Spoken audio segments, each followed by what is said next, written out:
during the course of the workshop, you've been talking about being appropriately selfish and then mindful of selfless. That was a nice juxtaposition of things, wasn't it? In other words, isn't it interesting that the ultimate selfishness is selflessness? Because the ultimate selfishness becomes the ultimate we. Talk about consideration. Yeah. So in moments where conceptually I know that, or I've even had experience of being selfless. Yeah. But I'm in a current moment where what's there for me is the selfish desire. Good. Okay. And though it leads to upset with other people in my life. Well, that's their problem. What if the feedback is, you're such a selfish jerk? I work at it.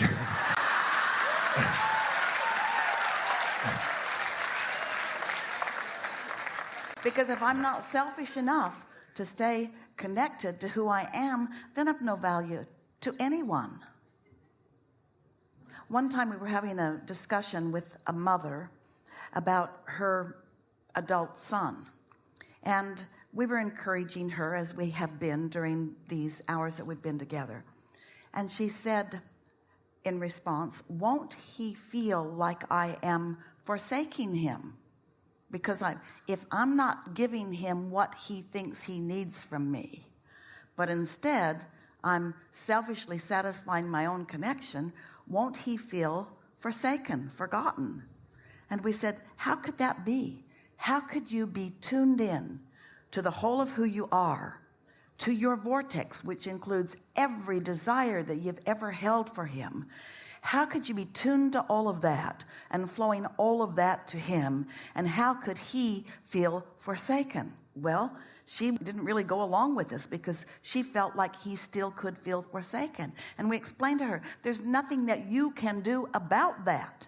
Because if someone else's judgment about your value to them is dependent upon their observation of your sacrifice of your connection or in order to give them something, they're not going to get it, not right now. And you agreeing with them just to calm the savage beast is not sustainable. Okay, so right there, if their upset causes my own discomfort. But here's the thing. What if you have trained yourself to such love and alignment that even though you're having a step one moment where you see that they are upset, you don't go to their upsetness. Instead, you stay true to your love of them. It takes some doing for somebody to stay upset when you're loving them.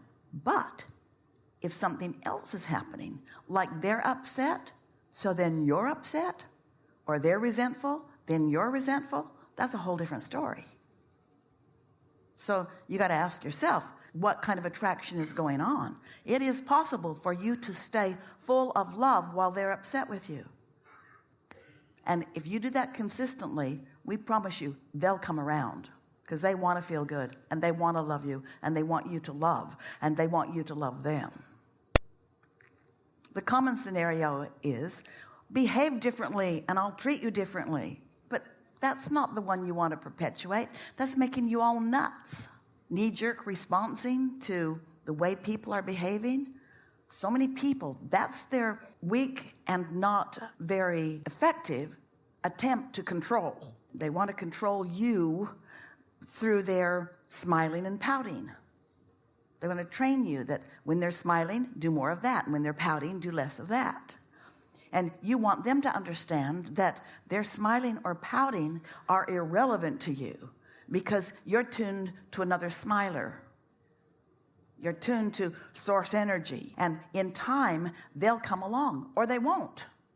So you had said one of the ways to align with source energy is through meditative practices and similar approaches. We like the power of getting out ahead of it. If you've tuned to who you are, it's more likely that your chain won't be yankable because you're already tuned in.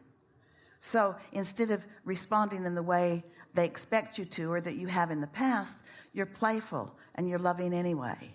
You're steady. You're not manipulatable. You sort of trained them into believing you're manipulatable by being manipulatable. In terms of approaches for being out in front of it,